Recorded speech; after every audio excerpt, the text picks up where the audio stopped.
কেউ যদি বলেন শেখ সাহেব নাস্তিক কমিউনিস্ট, আমি বলবো তুই মিথ্যা কথা বলছো, সে একজন মুসলমান।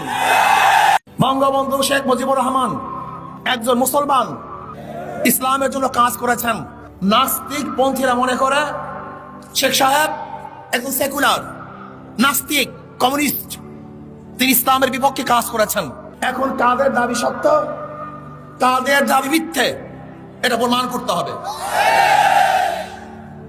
প্রথম শেখ সাহেবকে, তিনি জনাব শেখ মুজিবুর রহমান, তেনার বাবা শেখ লুৎফর রহমান, লুৎফর রহমানের বাবা শেখ আব্দুল হামিদ, শেখ আব্দুল হামিদের বাবা শেখ ইকরামউদ্দিন, শেখ ইকরামউদ্দিনের বাবা শেখ বুরহানুদ্দিন, শেখ বুরহানুদ্দিনের বাবা শেখ জানে মাহমুদ ওরফে তেকরি শেখ, শেখ তেকরি শেখের বাবা জনাব জহির শেখ, জহির শেখের বাবা জনাব দরবেশ আব্দুল আউয়াল,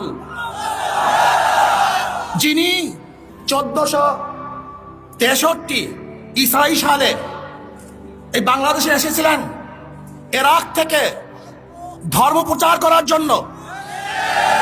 সোনারগাঁয়ে তিনি ধর্ম প্রচার করার জন্য এসেছিলেন।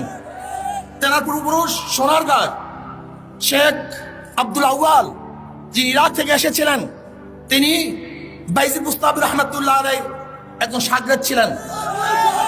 তেনারই বংশধর শেখ বুরহানুদ্দিন সাহেব, তিনি টঙ্গীপাড়ায় এই দ্বীন প্রচার করার জন্য সেখানে অবস্থান করেন, সেখানেই তিনি দ্বীন প্রচার করেন।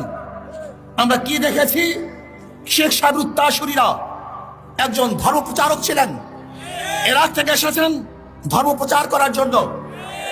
শেখ সাহেবের বাবা একজন দাড়িওয়ালা টুপিওয়ালা, তার দাদা একজন দিনদার, তার পূর্বপুরুষ সবাই মুসলমান। কাজে কেউ যদি বলেন শেখ সাহেব নাস্তিক কমিউনিস্ট, আমি বলবো তুই মিথ্যা কথা বলছো, সে একজন মুসলমান।